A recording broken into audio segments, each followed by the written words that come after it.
ஆண்டவரும் அருமை இரட்சகருமாகிய இயேசு கிறிஸ்துவின் ஈடு இணையற்ற நாமத்தினாலே உங்கள் யாவரையும் வாழ்த்துவதிலே பெருமகிழ்ச்சி அடைகிறேன்.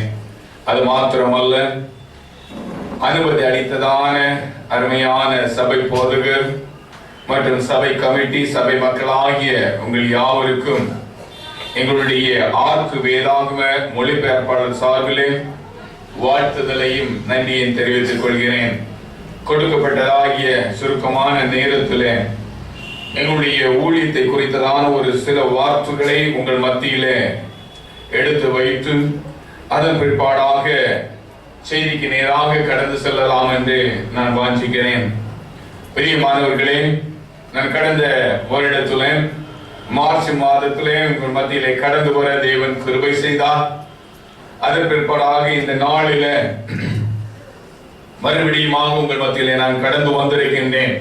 பிரியமானவர்களே, கடந்த நாட்களிலே எழுத்தில்லாத பீலி ஆதிவாசிகள் மத்தியிலே தேவனுடைய வார்த்தையை ஒளியாக்கம் செய்வதற்காக தேவன் அது ஒரு நல்ல வெளியேறப்பட்ட தரிசனத்தை கொடுத்து அழைப்பை தந்து இம்மட்டுமாக அந்த மொழிக்கு எழுத்து வடிவம் இலக்கண வடிவம் கொடுத்து மொழியாக்க பணியை செய்து வருவதற்கு கிருபை செய்து வருகின்றார். தற்பொழுது 4 நற்செய்தி நூல்களை அதில் வெளியிட்டிருக்கின்றோம். அத்தோடு அவர்கள் அவர்கள் 1,00,000க்கும் அதிகமான அந்த ஜனங்கள் இயேசுவை அறிந்து திருச்சபையிலே இணைந்து தேவனை ஆராதித்து வருகின்றார்கள். ஆனால் அவர்களுக்கு 98% அதிகமானவர்கள் எழுத படிக்க தெரியாதவர்களாக இருக்கின்றார்கள்.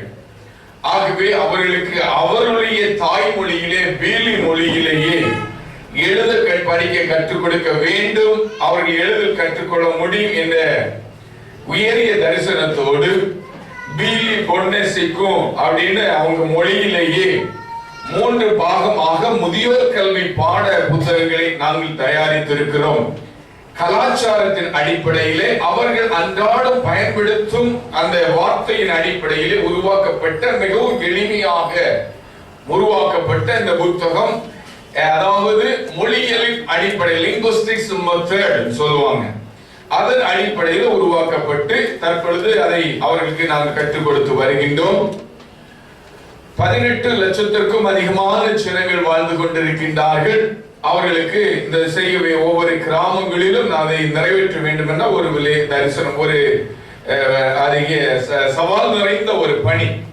ஆகவே நீங்கள் இந்த காரியங்களை செவியுங்கள். அது மாத்திரமல்ல, அவர்கள் நாங்கள் எழுதி வேதாகமும் ஆயத்தமாகிவிட்டது. ஆனால் இன்னும் அந்த ஜனங்களுக்கு எழுத படிக்க தெரியாது. எப்படி அவர்களுக்கு தேவனுடைய வார்த்தையை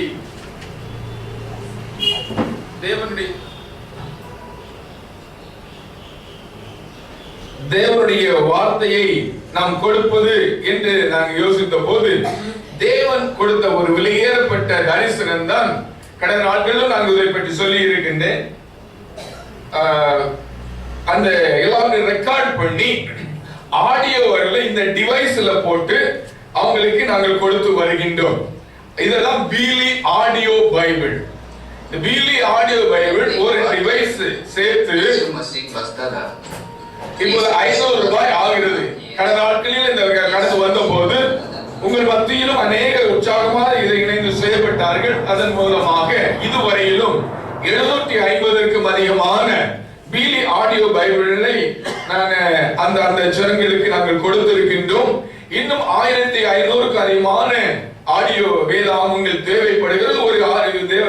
ஒரு பைபிளுக்கு 500 ரூபாய் ஆகின்றது. இந்த காரியங்களுக்காக நீங்கள் ஊக்கமாக ஜெபியுங்கள். ஏனென்றால் 2 தெசலோனிக்கேயர் 3வது அதிகாரம் 1-2 வசனங்களிலே பவுல் அப்போஸ்தலன் அந்த தெசலோனிக்கே திருச்சபைக்கு இதைதான் கூறுகின்றார். கடைசியாக சகோதரரே, உங்களிடத்தில் கர்த்தருடைய வசனம் பரம்பி மகிமைப்படுகிறது போல எவ்விடத்திலும் பரம்பி மகிமைப்படும்படிக்கும் துர்க்குணர் ஆகிய பொல்லாத மனுஷர் கையிலிருந்து நாங்கள் விடுவிக்கும்படிக்கும் எங்களுக்காக வேண்டிக் கொள்ளுங்கள்.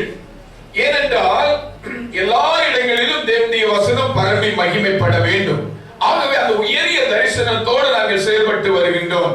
அதுமாதிரி இப்பொழுது இந்த பீலியை தொடர்ந்து ராஜஸ்தான் பகுதியில் வாழ்கின்ற கடி வாகடி என்று சொல்லும் மொழியிலே, அது மாத்திரமல்ல நந்தூர்பார் மாவட்ட தோரன்மால் என்று சொல்லக்கூடிய பகுதியிலே வாழ்கின்ற நகாலி ஆதிவாசிகள் அந்த மொழியிலும், அது மாத்திரமல்ல லக்னோ யூபியில ஜிஹார்னு சொல்லக்கூடிய ஒரு ஆதிவாசி குடும்பம், அதிலும் இதுவரையிலும் தேவனுடைய வார்த்தை இல்லை.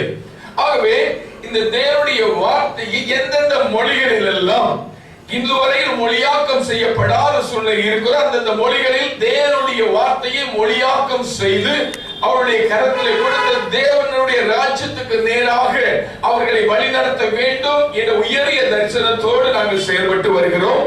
ஆகவே இது ஒரு சவால் நிறைந்த ஒரு பணி. ஏனென்றால் ஒவ்வொரு மொழியில தேவனுடைய வார்த்தை வர வேண்டும். குறைந்தது இன்றளவு எத்தனை டெக்னாலஜி அட்வான்ஸ்டா போனாலும் 15 வருடத்திலிருந்து 20 வருடங்கள் ஆகிறது. ஆகவே இந்த ஊழியத்தின் தேவைகள் அநேகம் உண்டு, அநேக சவால்கள் உண்டு. எல்லாவற்றையும் தாண்டி தேவனுடைய கரங்களோடு கூட இருப்பதற்காக நீங்கள் அன்னத்துணவும் ஜெபிக்கும் போது கர்த்தர் அற்புத விதமாய் இதை நிறைவேற்றுவார். எங்களுக்கு அநேக தேவைகள் உண்டு. இந்த 4 மொழியாக்கத்துக்கு 4 லேப்டாப் தேவைப்படுகிறது. இந்த காரியங்களுக்கு நீங்கள் ஜெபிக்கும் போது கர்த்தர் பெரிய காரியங்களை செய்வார். அல்லேலூயா. ஜெபம் பண்ணீங்களா? ஜெபம் பண்ணுங்க. ஏன்னா அந்த தெசலோனிக்கே திருச்சபைக்கு சொன்னேன், அதே தேவனுடைய வார்த்தையை ஜெப விண்ணப்பங்களாக உங்கள் மத்தியில வைக்கிறோம். கர்த்தர் நம் மூலமாய் பெரிய காரியங்களை செய்வார் என்பதில் எந்த விதமான ஐயமும் இல்லை. இந்த திருச்சபையிலும் எங்களோடு இணைந்து செயல்பட முடியாது. தேவ வார்த்தை மூலம் தேவன் ராஜ்யத்தை விரிவாக்கம் பண்ண செய்யும்படிக்காக சகோதரர் செல்வகுமார் அவர்கள் இணைந்து செல்வத முன் வந்திருக்கின்றார்கள். வரும் நாட்களில் இந்த ஊழியர்களுக்கு நீங்கள் ஜெபிக்கும் போது யாருடைய உள்ளங்களில் எல்லாம் உங்களுடைய ஒத்துழைப்பு இந்த ஊழியத்துக்கு இருக்கிறது என்று ஆண்டவர் உங்களை வழி நடத்துவார். ஆனால் உற்சாகமாக எங்களுடைய இணைந்து செயல்படுங்கள். அதற்கு உதவியாக சகோதரர் செல்வகுமார் உங்கள் மத்தியில் இருக்கிறார். அவரை அணுகுங்கள். நாம் இணைந்து தேவனுடைய ராஜ்யத்தை கட்டுவோம். அல்லேலூயா. அல்லேலூயா. பிரியமானவர்களே, நாம் செய்திக்கு நேராய் கடந்து செல்வது முன்பதாக தலைகளை தாழ்த்தி நாம் ஜெபம் பண்ணுவோம்.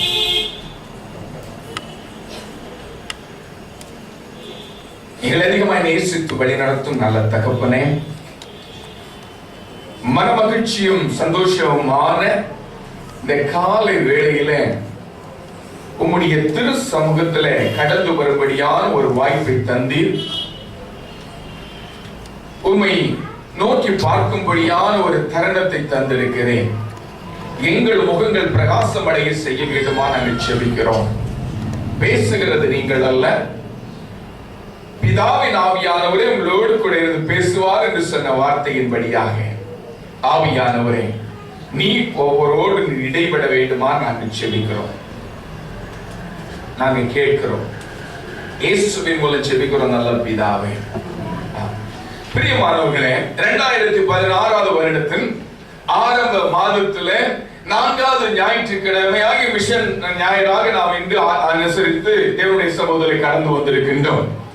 ஒவ்வொருடைய மனிதனுடைய வாழ்க்கையிலும் ஒரு உள்ளத்தின் ஆழத்துல ஒரு வாஞ்சை, ஒரு தாகம், ஒரு ஏக்கம் இருக்கும். ஆண்டவரே, நான் அநேக காரியங்களை செய்கின்றேன், பிரயாசப்படுகின்றேன், உழைக்கின்றேன், பல விதங்களில் நான் ஆயத்தப்படுகின்றேன். ஆனால் அதில் ஒரு பலம் எனக்கு வேண்டும் என்ற ஒரு தாகத்தோடு நாம் ஒவ்வொரு காரியங்களும் செய்து கொண்டிருக்கின்றோம். சுருங்க சொல்லப்போனால் நம்முடைய வாழ்க்கையில் ஒரு கனியுள்ள ஒரு வாழ்வை, ஒரு அர்த்தமுள்ள ஒரு வாழ்க்கை ஆண்டவரே எங்களுக்கு வேண்டும் என்று நாம் பிரயாசப்பட்டு வருகிறோம். அதற்காக நாம் ஜெபிக்கிறோம். ஒரு சிறு பிள்ளை எடுத்து பார்ப்போமானால், பிள்ளைகள் நான் படிக்கிறதுல எனக்கு ஒரு நல்ல ஒரு வெற்றி வேண்டும்.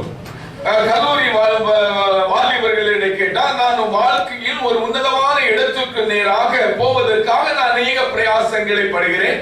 அது மாத்திரமல்ல, பெற்றார்களை குறித்து எடுத்து பார்ப்போமானால் நான் என்னுடைய உழைப்பு, என்னுடைய பிள்ளைகளுடைய வாழ்வில் ஒரு ஆசீர்வாதம், தன்னுடைய வாழ்க்கையின் அந்தஸ்தை கூட்டுவதற்கான பிரயாசம் என பல விதங்களிலே எல்லாரும் ஒரு பலனை எதிர்பார்த்து இந்த நாளில ஓடிக்கொண்டிருக்கின்றோம். நம்முடைய வேதத்திலும் ஆண்டவர் சொல்லுகின்ற காரியம், நீங்கள் படும் பிரயாசத்தில் பல 100 மடங்கு ஆசீர்வாதத்தை தர முடியும் என்பதை வேதம் அறுதியிட்டு நமக்கு காண்பிக்கிறது. அதனுடைய இயேசு கிறிஸ்து இந்த உலகத்திலே வாழ்ந்த போது ஒரு உவமை மூலமாக அதை தன்னுடைய சீஷர்களுக்கும் தன்னை சுற்றிலும் இருந்த ஜனங்களுக்கு அவர் எடுத்து உரைக்கின்றதை நாம் காண முடிகின்றது. ஆகவே இந்த நாளில் அந்த உவமையின் அடிப்படையில் ஆவியானவர் நமக்கு எதை விளக்க விரும்புகிறாரோ அதை குறிப்பிட்ட நேரத்துக்குள்ளாக நாம் எடுத்து விளக்கி அதை புரிந்து ஜெபித்து கர்த்தர் அருளும் அந்த நன்மையின் ஆசீர்வாதத்தையும் பெற்று செல்ல ஆண்டவர் நமக்கு உதவி செய்வாராக. அதற்கு ஆதாரமாக மார்க் 4 அதிகாரம் 8வது வசனம், அவர் அதோடு 10 20வது வசனம் என்ன சொல்லுகிறது? ஒருவர் வாசியுங்கள். மார்க் 4 அதிகாரம் 8வது வசனம் மற்றும் 20வது வசனம். ஒரு சில விதை நல்ல நிலத்தில் விழுந்து ஓங்கி வளர்கிற பயிராகி ஒன்று 30, ஒன்று 60, ஒன்று 100 பலன் தந்தது. வசனத்தை கேட்டு ஏற்றுக்கொண்டு ஒன்று 30, ஒன்று 60, ஒன்று 100 பலன் கொடுக்கிறார்கள். இவர்களே நல்ல நிலத்தில் விதைக்கப்பட்டவர்கள். பிரியமானவர்களே, இந்த இடத்துல நாம் பார்க்கும்போது வேதம் தெளிவாக சொல்லுகிறது என்னவென்றால், நல்ல நிலத்தில் விதைக்கப்பட்ட விதையானது 100 மடங்கு பலனை தந்தது என்று வேதம் தெளிவாய் சொல்லுகிறது. பிரியமானவர்களே, 4 விதமான ஒரு நிலங்கள், 4 விதமான ஒரு விதைப்பின் விதைக்கின்ற போது 4 விதமான நிலத்திலே அந்த விதையானது விழுகிறது. பெரியமானவர்களே, 100 மடங்கு ஆசீர்வாதம், 100 மடங்கு நன்மை எந்த நிலத்திலே விதைக்கப்பட்ட விதை விளைகிறது என்றால் நல்ல நிலத்தில் விதைக்கப்பட்ட விதை. அப்படியானால் அந்த நல்ல நிலம் எப்படியாக இருக்கும்? ஒரே ஒரு நிமிடம் நாம் இதற்காக நாம் சிந்தித்து பார்க்க வேண்டும். ஒரு நிலம் இருக்கிறது, நாம் நம்முடைய மூதாதையருடைய பின்னணி, நம்முடைய வளர்ந்த விதங்கள் அநேகருடைய வாழ்க்கையில நமக்கு சொந்தமான நிலத்தில் நாம் அநேக நாட்கள் வேலை செய்திருப்போம். அதை குறித்து நாம் பார்க்கும்போது நல்ல நிலம் எப்படியாக ஆகிறது? அது தானாக நல்ல நிலமாக ஆகிறதா, இல்லை அது உருவாக்கப்படுகிறதா? அதை குறித்து நாம் பார்க்கும் போது இன்று நாம் அந்த ஒரு நிலத்துக்கு ஒரு உதாரணமா நம்முடைய வாழ்க்கையை வர்ணிக்கிற ஆண்டவர் நாம் எந்த ஒரு சூழ்நிலை இருந்து கொண்டிருக்கிறோம் என்பதை நாம் கண்டுகொள்ள முடியும். அமிதமாக நாம் ஆராயும் போது நிச்சயமாகவே நம்முடைய வாழ்க்கையை ஒரு ஆராய்ந்து நிச்சயமாகவே ஆண்டவர் அருளும் அந்த ஆசீர்வாதத்தையும் நன்மையையும் இந்த நாளிலே 100 மடங்கு நம்முடைய வாழ்க்கையில நாம் சுதந்திரித்துக் கொள்ள முடியும் என்பதிலே எந்த விதமான சந்தேகமே இல்லை. பிரியமானவர்களே, இந்த வேத வசனங்களின் அடிப்படையில் முந்தின இடங்களில் எல்லாவற்றையும் பார்க்கும்போது முதலாவது பார்க்கும்போது வழி அருகே விதைக்கப்பட்ட விதை, வழி அருகே உள்ள நிலம், அடுத்த கற்பாறை மேல் விதைக்கப்பட்டது. அதன் பின்பாடா பார்க்கும்போது முட்கள் உள்ள இடத்தில் விதைக்கப்பட்ட விதை. பிரியமானவர்களே, இந்த எந்த நிலத்தில் முட்கள் வருகிறது, எந்த நிலத்தில் கற்களாக நிறைந்து காணப்படுகிறது, எந்த நிலம் வழி பாதை நிலமாக, அதாவது வழி போக்கும் வரவுமான நிலமாக இருக்கிறது, எப்படிப்பட்ட சூழ்நிலை இது ஆக்கப்படுகிறது என்பதை நாம் காண வேண்டும். ஏனென்றால் எந்த இடத்திலும் சுற்றி கோட்டை கட்டாத பட்சத்துல அந்த நிலத்துல எல்லாரும் என்ன பண்ணுவாங்க, நடந்து போயிட்டே இருப்பாங்க. அது என்னாகும், பாத வழியாக மாறிவிடும். இன்னொன்னு, கற்கள் எல்லா நிலங்களிலும் உண்டு. ஆனால் அதை சுத்தம், அந்த கற்களை எடுத்து சுத்தம் செய்யும் மாத்திரத்தில்தான் அந்த நிலம் கற்கள் அற்ற நிலமாக மாற்றப்படுகிறது. அது மாத்திரமல்ல, முட்கள் உள்ள இடம், எல்லா இடங்களிலும் பூச்சி முள்ளாது, ஒரு சின்ன முள்ளாது குறுக்கதான் செய்யும். ஆனால் அதை அந்த அந்த நிலத்திலிருந்து அகற்றப்படும் போதுதான் முட்கள் அற்ற ஒரு நல்ல நிலமாக மாற்றப்படும். அப்படியானால் இந்த நல்ல நிலமானது நடைபாதை இல்லாத சுற்றுச்சுவரமற்ற ஒரு கோட்டை கட்டின ஒரு நிலம், கற்கள் அகற்றப்பட்ட நிலம், முட்கள் அகற்றப்பட்ட நிலம், இப்படியாக இருக்கும் பட்சத்தில்தான் அது நல்ல நிலமாக மாறுகிறது. அப்படிப்பட்ட நல்ல நிலத்தில் விதைக்கப்படுகிற விதைதான் 100 மடங்கு பலனை தர முடியும். அப்படியானால் இந்த நிலம் தானாக முட்களை அகற்றுமா, இல்லை தானாக கற்களை அகற்றுமா, தானாக அந்த கோட்டை சுவரை கட்டுமா? அதை குறித்து நாம் பார்க்கும் போது இதை யாவற்றையும் செய்கிறவர் யார்? அந்த நிலத்தின் ஓனர், அந்த நிலத்தினுடைய முதலாளி, அந்த நிலத்தினுடைய சொந்தக்காரன் செய்கின்ற இந்த பணிதான் தன்னுடைய நிலத்தை பண்படுத்துகின்ற பணி, தன்னுடைய நிலத்தை பாதுகாக்கின்ற பணி, தன்னுடைய நிலத்தை அவன் ஒழுது செப்படுகின்ற பணி.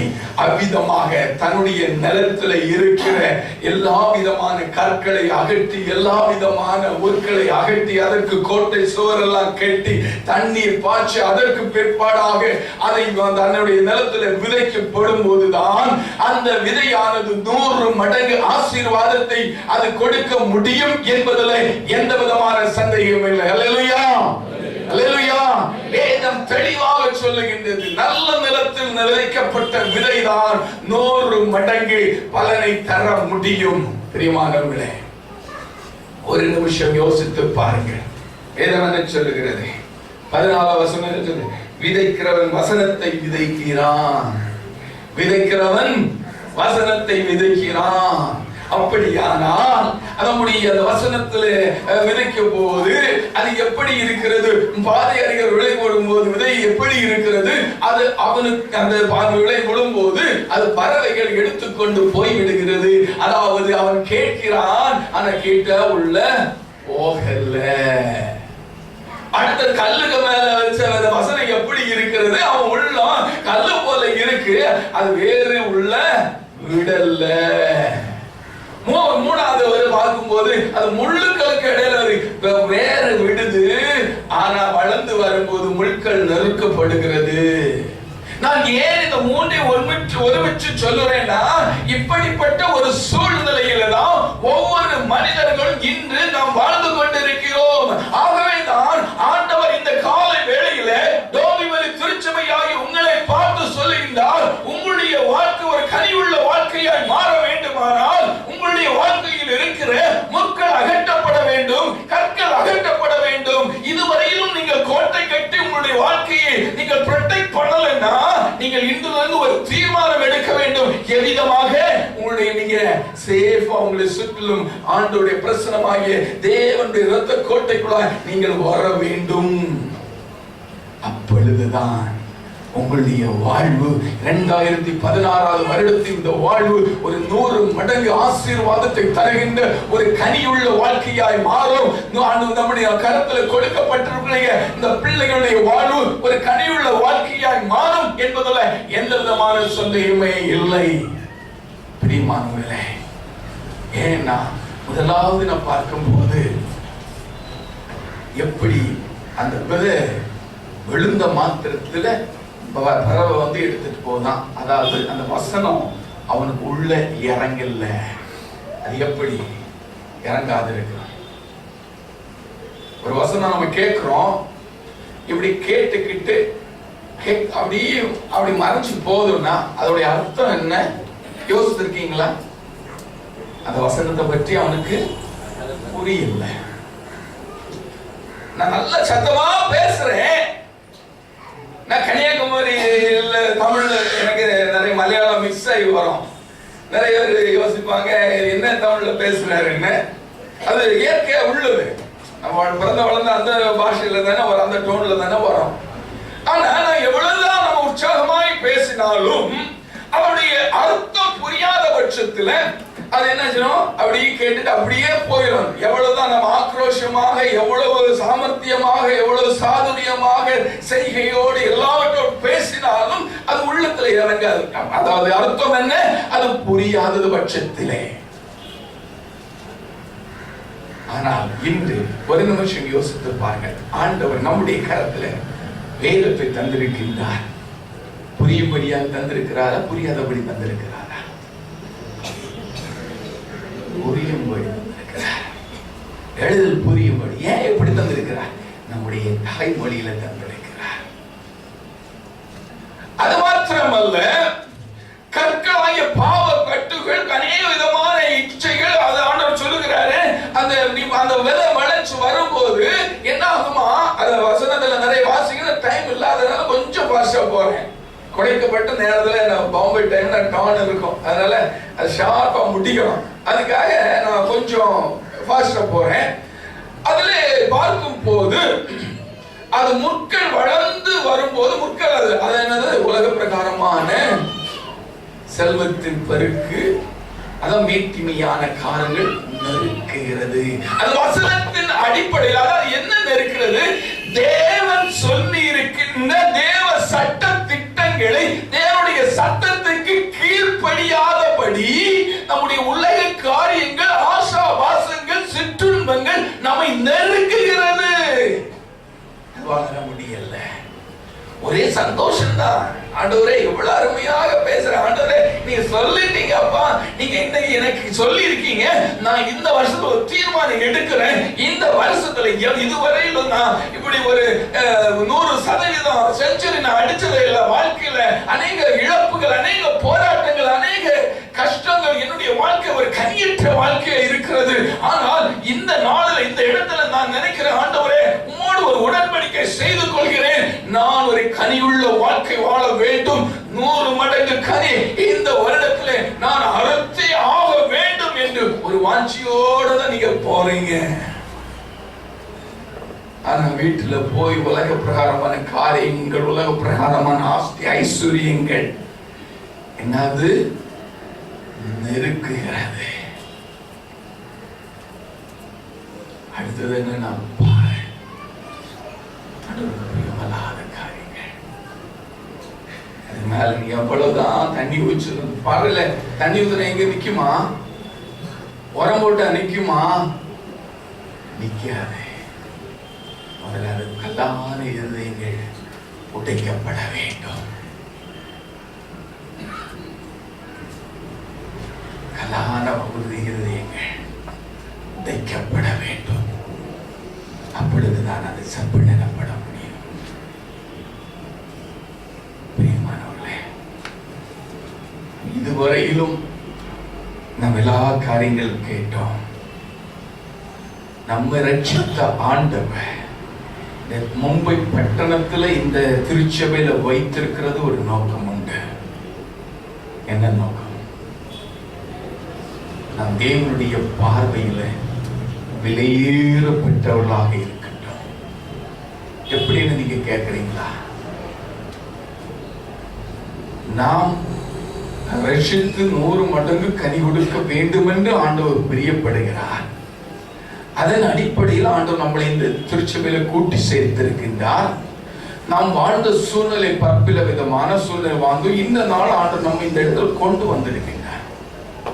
நான் ஏன் தமிழ் மக்கள் ஆகிய நாம் தேவனுடைய பார்வையில விசேஷித்தவர்கள் என்று நான் சொல்வதற்கு ஒரு காரணம் உண்டு.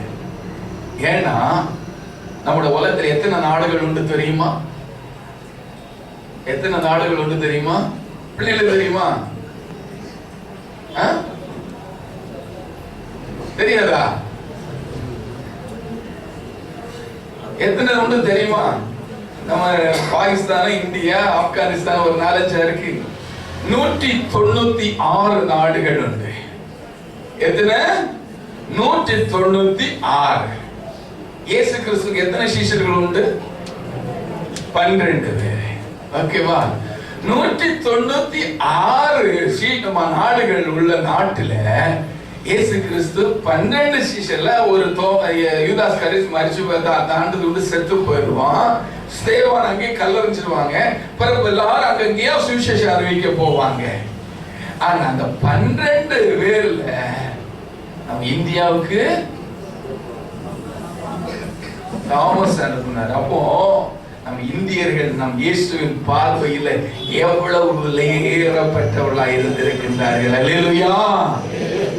அமெரிக்காவுக்கு அனுப்பல, இங்கிலாந்துக்கு அனுப்பல, ஜெர்மனிக்கு அனுப்பல, எந்த தேசத்துக்கு என் இயேசு தன்னுடைய சீஷர்களை, தன்னுடன் இருந்த சீஷர்களை அனுப்பவே இல்லை. நம்முடைய பாரத தேசத்துல உண்மையில் நம்மேல் வைத்த எவ்வளவு பெரிய அன்பினால் அனுப்பினார். அது மாத்திரமல்ல, நாம் மூதாயிரம், நம்ம இங்க பாம்பேல வந்து நிறைய பேர் செட்டில் ஆயிருப்பீங்க. பட் நம்முடைய மூதாயிரர்கள் வாழ்ந்த தமிழகத்தின் தலைநகராகிய தாமஸ் மவுண்ட்ல அந்த கிபி 55ஆம் நூற்றாண்டுல 55ஆம் ஆண்டுல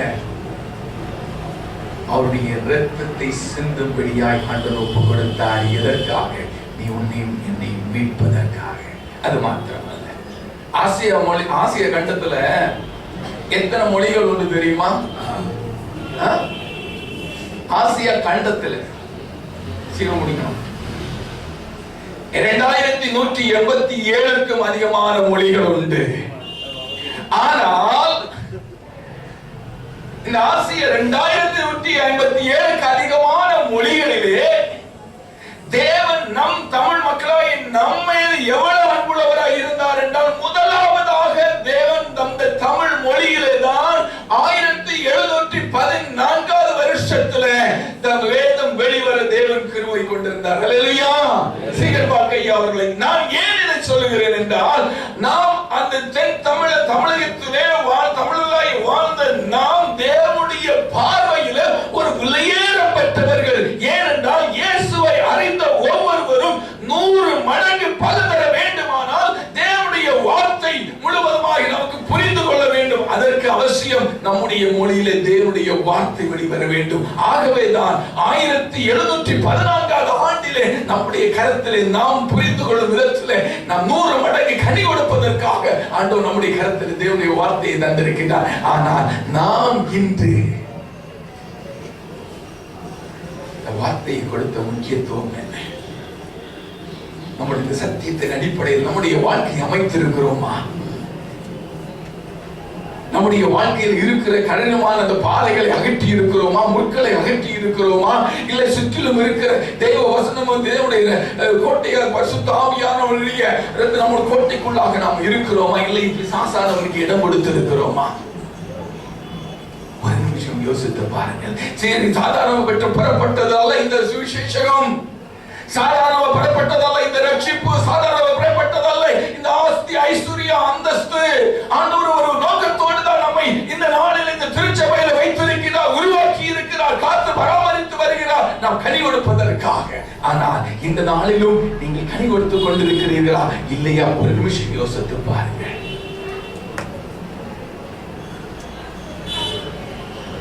யோவான் 15வது அதிகாரம் 2வது வசனம் ஒரு ஆள் எடுத்து வாசிங்க.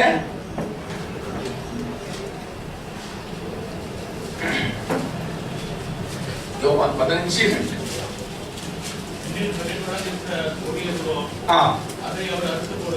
கனி கொடாதிருக்கிற கொடி எதுவோ அது அறுத்து போடுகிறார்.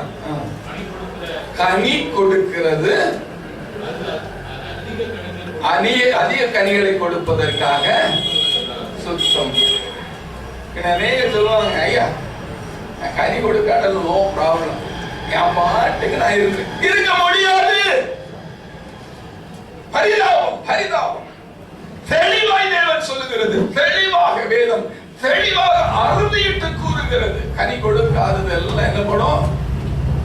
ஆறல் கொண்டு வைக்கவே மாட்டார். எச்சரிப்பின் சத்தம். ஆண்டவர் நாம் கனி கொடுக்க வேண்டும் என்பதற்காக ஆண்டவர் எத்தனையோ தியாகங்களை, எத்தனை தேவ மனிதர்கள் நம் மத்தியில் அனுப்பி இருக்கிறார். அவருடைய உயிர், அவருடைய இரத்தங்கள் சிந்தப்பட்டிருக்கிற அந்த இரத்தத்தின் துளிகளிலே தான் நாம் இந்த நாளிலே நாம் ஆண்டவருக்காக எழுப்பிக் கொண்டிருக்கின்றோம். ஆனாலும் இந்த நாளிலே நம்முடைய வாழ்க்கை ஒரு மலட்டு வாழ்க்கையாய் இருக்குமானால் ஆண்டவர் இன்னும் பொறுக்கவே மாட்டார். பாப்பா ஒரு வருஷம் கோடாலி வைக்கப்பட்டாங்க.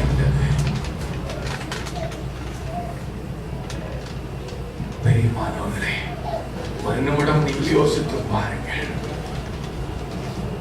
ஒரு நிமிஷம் நாம் யோசித்து பார்ப்போம். நாம் கனி கொடுக்க வேண்டும். 1 மடங்கு 2 மடங்கு இல்லை. ஆண்டவர் விரும்புகிற காரியம் தெரியுமா? செஞ்சுரி அடிக்கணும். அதான் ஆண்டவர் விரும்புகிறது. நம்ம பிள்ளைகள் செஞ்சுரி அடிக்கணுமா? தேவனுடைய வசனத்துல அவங்கள பிள்ளைகளை வளர்த்துங்க. மத்தேயு 6:33 என்ன சொல்லுது? முதலாவது தேவனுடைய ராஜ்யத்தை அவன் நீதியையும் தேடுங்கள், அப்பொழுது எல்லாம் தேவைதான். எல்லா அறிவு எல்லாமே இதுலதான் இருக்கு. கர்த்தரை அறிந்த அறிவை ஞானத்தின் ஆரம்பத்தையுமே விட்டு விலகுவதே கர்த்தரை அறிந்த அறிவு. நம்ம பிள்ளை ஒழுக்கமா இருக்கணுமா, ஞானமா வளரணுமா, எல்லாம் செய்யணும். தேவனுடைய வார்த்தை தெளிவா ஆண்டவர் சொல்றார். பிள்ளைகளுடைய வாழ்வை கனி உள்ள வாழ்வை மாறணுமா? தேவனுடைய வசனத்துக்கு நேர திருப்பங்கள். தேவனுடைய வசனத்தை மனனம் செய்வதற்காக ஆயத்தப்படுத்துங்கள். மனப்பாடம் பண்றதுக்கு உற்சாகப்படுத்துங்கள்.